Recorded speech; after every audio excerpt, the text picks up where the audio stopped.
সুপ্রিয় শিক্ষার্থী বন্ধুরা, তোমাদের সবাইকে শুভেচ্ছা জানিয়ে আজকে আমি এই পর্বটি শুরু করছি। আশা করি তোমরা সবাই ভালো আছো। এই পর্বে আমরা ষষ্ঠ শ্রেণীর গণিতের অনুশীলনী 1.5-এর 6 নম্বর অঙ্কটি সমাধান করব। তো বন্ধুরা, 6 নম্বর অঙ্কটিতে কি বলা আছে একটু দেখি। জামাল সাহেব তার বাবার সম্পত্তির 18/7 মালিক। তিনি তার সম্পত্তির 6/5 তিন সন্তানকে সমানভাবে ভাগ করে দিলেন।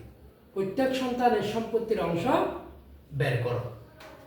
অর্থাৎ তিনি তার বাবার যা সম্পদ তার থেকে 18/7 মালিক জামাল সাহেব। সেইখান থেকে তিনি তার সম্পত্তির 6/5 সন্তানকে সমান ভাগে ভাগ করে দিলেন।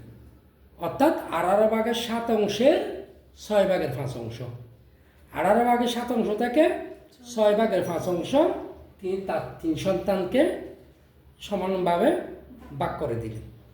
ভাগ করে দেওয়ার পর আমাদের কাছে প্রশ্ন করছে প্রত্যেক সন্তান কত করে ফেল।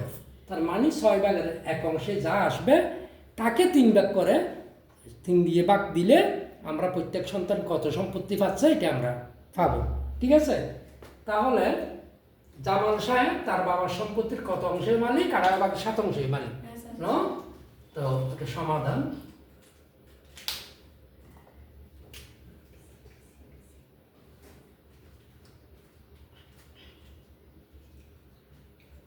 ঠিক আছে, সমাধান।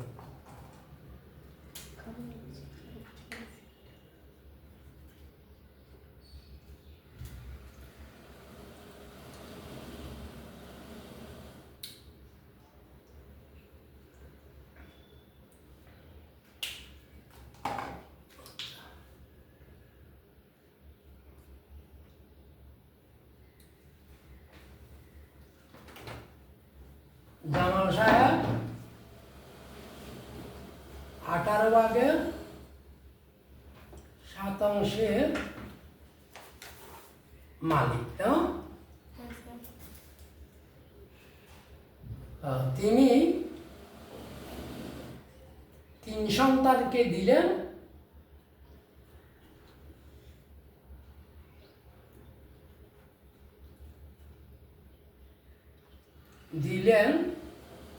18/7 অংশের, অর্থাৎ এর মানে গুণ, এর মানে গুণ বলতে পারো।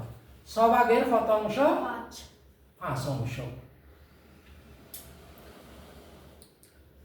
ঠিক আছে, তাহলে 18/7 6/5 তাইলে হচ্ছে কত? সমান 6/18 কত? 18 লসাগু, তাই 18 না গুণ 6/18 কত? 6/48 হাতে 4 6 6 10। তোমরা এখন ধরো না। তারপর 5/7 কত? 35 অংশ। 108/35 অংশ তিনি তার সন্তানদের 3 জনকে দিলেন। সুতরাং প্রত্যেক সন্তান পায়। সুতরাং প্রত্যেক সন্তান পায় 108/35 ভাগ কত? 3 অংশ সমান 108/35। এটা কি হবে? বা গুণ হবে, গুণ হলে এটা উপরে সিংকে কোথায় আসবে? নিচে নেমে আসবে, মানে অংশ। তাইলে 3 4 হাতে 2 3 3 324/35 অংশ করে প্রত্যেক সন্তান পাবে। বুঝছি কিনা দেখো। তো সুতরাং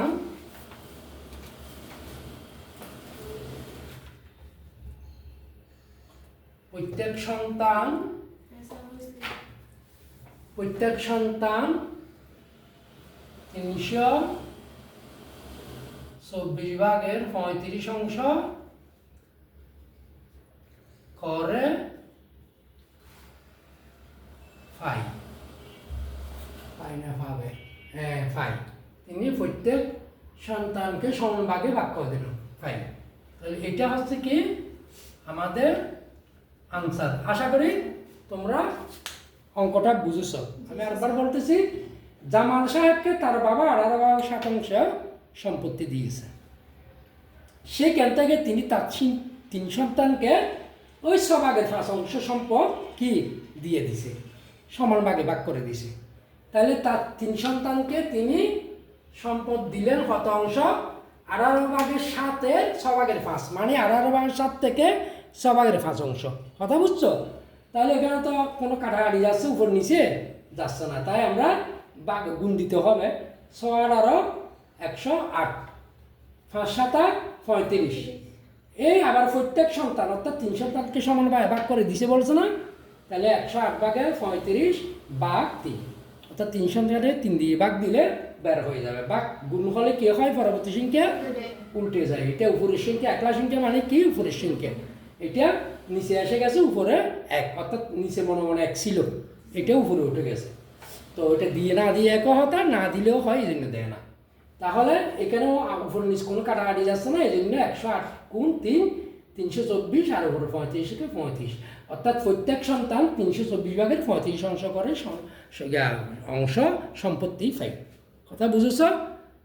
সুতরাং তোমাদের সবাইকে ধন্যবাদ জানিয়ে এখানে এটি শেষ করছি।